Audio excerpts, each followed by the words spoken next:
जहां दोस्तों तो लीजिए, एक रेप केस, उसकी गुत्थियां अभी सुलझी नहीं। बिहार में फिर हैवानियत राज। पिछले 24 घंटे में एक नहीं दो रेप। गजब है नीतीश सम्राट का बिहार। इधर नीतीश के मंत्री ने पत्रकार को खुलेआम हड़काया। सवाल पूछने से बौखलाए नीतीश के मंत्री। बताएंगे आपको, लास्ट तक आप बने रहिए। और बिहार जंगल राज से कैसे मंगल राज की तरफ बढ़ते हुए अब हैवानियत में बदल चुका है। हैवानियत राज या ये कह लीजिए राक्षस राज। आप द राजनीति बिहार का विशेष सेगमेंट देख रहे हैं। मैं हूं आपके साथ यासूब रजा। दोस्तों, आज बिहार से जो तस्वीर आ रही है वो किसी भी सभ्य समाज को शर्मसार करने के लिए काफी है। अभी शंभू हॉस्टल में नीट छात्रा, जहानाबाद की लड़की 17 साल की, जिसमें 20 दिनों के बाद पॉस्को एक्ट में मामला दर्ज हुआ है और 20 दिनों के बाद थाना प्रभारी को सस्पेंड किया गया है। कार्रवाई में लीपापोती एसआईटी 5 दिनों से उसी परिवार को जहां फंसाने की कोशिश कर रही, यानी वो केस बिल्कुल उलझा हुआ है, उसकी गुत्थियां सुलझी नहीं है। सम्राट चौधरी कह रहे कि साहब छोड़ना नहीं है, अपराधियों को माला नहीं बल्कि उन्हें सजा देनी है। और दूसरी तरफ अगर पुलिस को हिदायत दे रहे हैं सम्राट चौधरी के, अगर हथियार चलाना नहीं जानते हो तो इस्तीफा दे के घर बैठो। बावजूद इसके बिहार की तस्वीर देखिए क्या है। 6 जनवरी को 2 ऐसी ही घटना घटती है जिसकी गुत्थियां उलझी हैं और पीड़ित परिवार एक तरह से रेप और हत्या का आरोप लगा रहा है। और अब बिहार के गोपालगंज से 2 अलग अलग तस्वीरें जिसने कई सवालिया निशान खड़ा कर दिया है। सत्ता के दावों को, सुशासन के नारों को, कानून व्यवस्था को, सम्राट चौधरी के बड़बोलेपन को, नीतीश कुमार के सुशासन और कुशासन को चारों खाने चित कर दिया, जिसने हकीकत दिखा दिया, आईना। सवाल सीधा, क्या यही है नीतीश कुमार का बिहार और उनका सुशासन? 20 साल की सरकार जहां बच्चियां सुरक्षित नहीं है, महिलाएं बंधक बनाकर नोची जा रही हैं और सरकार सिर्फ बयानबाजी कर रही है। सम्राट चौधरी के बड़बोलेपन। दोस्तों, बीते 24 घंटे में गोपालगंज में रेप और गैंगरेप की 2 दिल दहला देने वाली घटनाएं सामने आई है। पिछला 2 केस अभी भी सुलझा नहीं है। एक तरफ 1.5 साल की मासूम बच्ची जो घर के बाहर खेल रही थी और दूसरी तरफ एक युवती जिसे बंधक बनाकर गैंगरेप किया गया। सवाल ये नहीं कि आरोपी कौन है, सवाल ये कि राज्य की जिम्मेदारी कहां है। सुशासन राज यही है, मंगल राज यही है, कानून व्यवस्था यही है। अपराधी खुलेआम घूम रहे हैं, पुलिस का समर्थन उन्हें प्राप्त है। विपक्ष तो यही कह रहा है, आखिर किसका संरक्षण प्राप्त हो रहा है? हौसले कैसे इनके बुलंद हैं? दोस्तों, ये गोपालगंज बिहार का वही जिला जिसे कभी शांत इलाका माना जाता था, लेकिन आज यही गोपालगंज हैवानियत की पहचान बनता जा रहा है। जहानाबाद अलग रखिए, पटना राजधानी अलग रखिए, गोपालगंज चले आइए। अब नगर थाना क्षेत्र में एक 1.5 साल की बच्ची अपने घर के बाहर खेल रही थी।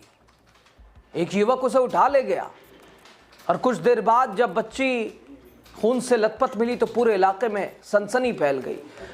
आरोपी युवक यूपी के बिजनौर का रहने वाला है, जो गोपालगंज में एक बाइक शोरूम में पेंटर का काम करता था। ग्रामीणों ने आरोपी को पकड़कर पुलिस के हवाले किया। खूब ग्रामीणों ने पहले पीटा। पीड़ित बच्ची सदर अस्पताल में फिलहाल भर्ती है, उसकी हालत गंभीर बताई जा रही है। और दूसरा, दोस्तों, ये इकलौती घटना नहीं है।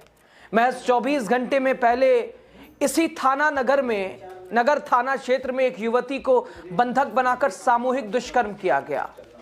आरोपी फरार है। पुलिस हमेशा की तरह जांच का आश्वासन दे रही है। पीड़िता के बयान के मुताबिक 2 युवकों ने उसे बंधक बनाकर सामूहिक दुष्कर्म किया। गोपालगंज में दूसरी घटना। मेडिकल जांच मॉडल अस्पताल में कराई गई। एफएसएल टीम को भी बुलाया गया, लेकिन सवाल वही, क्या इसमें बेटियों की सुरक्षा इससे हो जाएगी? इस घटना के बाद सियासत भी गरमाई। नेता प्रतिपक्ष लगातार हावी है। तेजस्वी यादव ने सोशल मीडिया एक्स पर नीतीश सरकार सम्राट चौधरी के शासन पर और सुशासन पर सवाल पूछे। लिखा, गोपालगंज में अब फिर 1.5 साल की बच्ची से रेप। एनडीए राज में बिहार की बच्चियां एकदम असुरक्षित है। समूचे बिहार के लिए आपातकालीन परिस्थिति है। सत्ता संरक्षित प्रतिदिन होने वाली ये आपराधिक घटनाएं असहनीय, ये पीड़ादायक है, डरावनी है और साफ तौर पर ये सिहरन पैदा करने वाली है। मशीन और मशीनरी के दम पर जीती मदमस्त एनडीए सरकार को जागना होगा।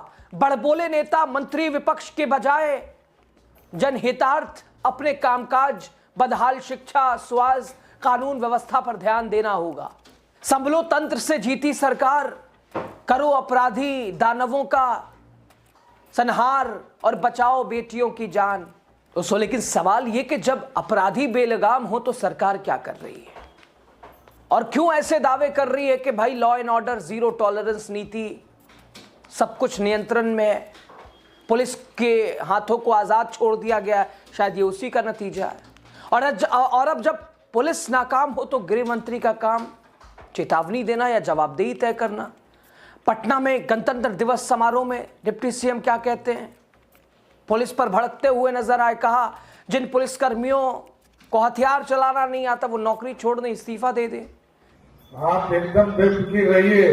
एक एक गाँव को मैं गृह मंत्री भी हूँ ना, सब इलाज भी करता हूँ, सब रिपोर्ट भी रखता हूँ। कौन थाना वाला गड़बड़ कर रहा है तो सब पता है। समय का इंतजार कीजिए, एक एक आदमी को अंदर में डालूंगा, कोई बाहर छोड़ने वाला नहीं। कौन थानेदार गड़बड़ कर रहा है, कौन वीडियो गड़बड़ कर रहा है और कौन सीओ गड़बड़ कर रहा है, ये सब सरकार को रिपोर्ट जाना शुरू हो गया है। कोई बचने वाला नहीं है।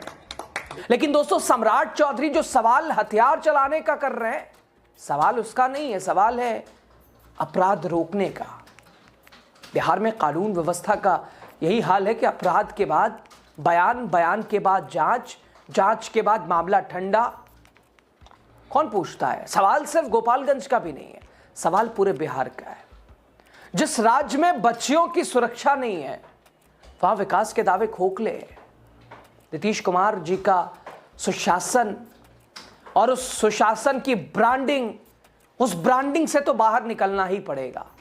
सम्राट चौधरी जी को चेतावनी से नहीं बल्कि अब जवाबदेही से सिस्टम चलाना ही पड़ेगा। इधर दोस्तों, बिहार स्वास्थ्य व्यवस्था आईसीयू में है, लेकिन मजाल है कोई स्वास्थ्य मंत्री मंगल पांडे पर जवाबदेही तय करे। आरजेडी ने यहां भी जमकर रिलाई की, एक वीडियो शेयर करते हुए बिहार के स्वास्थ्य व्यवस्था को वेंटिलेटर पर पहुंचाने वाले ब्रह्मांड के सबसे निकम्मे, नालायक, विफल, अहंकारी स्वास्थ्य मंत्री मंगल पांडे जनता के सवालों से दूर क्यों भागते हैं? बिहार के अस्पतालों में रुई है तो सुई नहीं है, सुई है तो रुई नहीं है। अस्पतालों में स्वास्थ्य मंत्री बेड बेचते हैं, अस्पतालों में मरीजों से अधिक कुत्ते घूमते हैं।